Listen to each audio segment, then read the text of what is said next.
Reverend Charlotte Odro ene ne kru eye prophet Odro yenim se aware mu nsensem de yenim se anka ye kan wokokwam na so wo mo de no omo ya asofo de ne so abeto abonten oku ne di kan de eye divorce paper beto eye social media so a ye nyina ye hu ekenkan bi na ne kru ene Zion Ferris aye eye interview wa cheche ni nsem se eye na yire eye Charlotte wo mbunu papa a wonfa ne ye hwe ya wono so keka ne nsem a enne ye mama Charlotte Odro so de nanum nsem aba wono so kana kosem se wo yo bi a wo preachi ye invite ne ko programs ahodro e bi obedu fie kura no na ade asam wo beba no afe na sofo be kire duane a wo pesa anadwo no sofo timi ka se wo bedi fufu ada sofo anadwo no ni abaifo de didi na what is going on anadwo no afe na sofo so bedi fufu aduane a ne ye din na sofo e be request sister wo bedi nti aya na etoda so be bienu na no afre ne ku se my love na se me do yiwu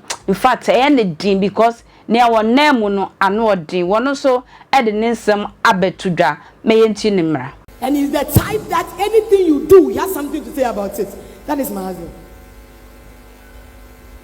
So before I came Thursday I was preparing soup and one of my girls Juliet was around.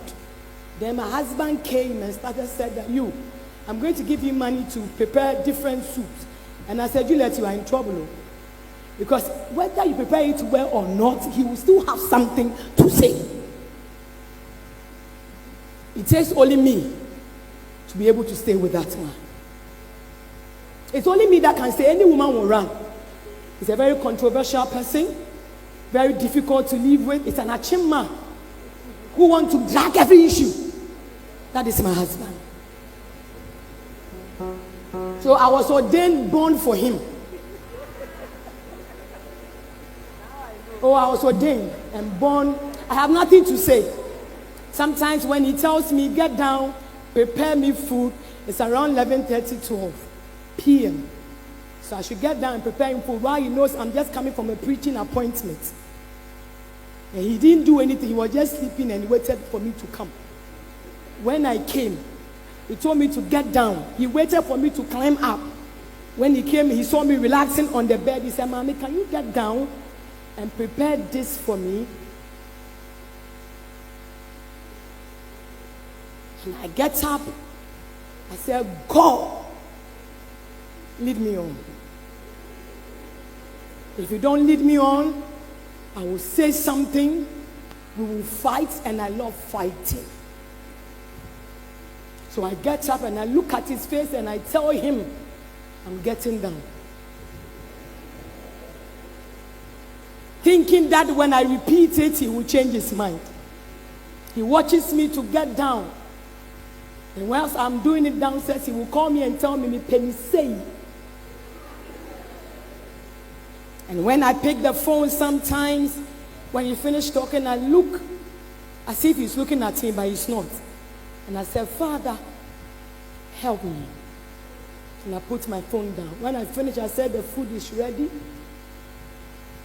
And sometimes he will eat, and when he finished eating, he still wants to complain. I don't see anything. I just go and sleep. And I say, God, when I get to heaven, you have answers to give to me. Because I don't know why you gave me this man. But I thank you for giving him to me.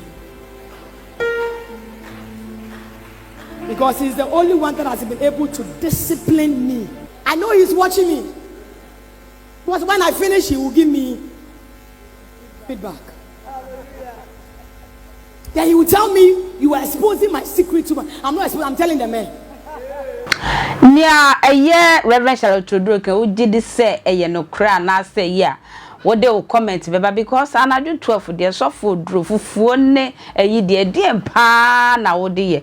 Been so na a year Reverend Odro, one yana said the answer, walk up program, dear punishment, what by the Albenwa. Near my menu, but that's so trade queen to a macra.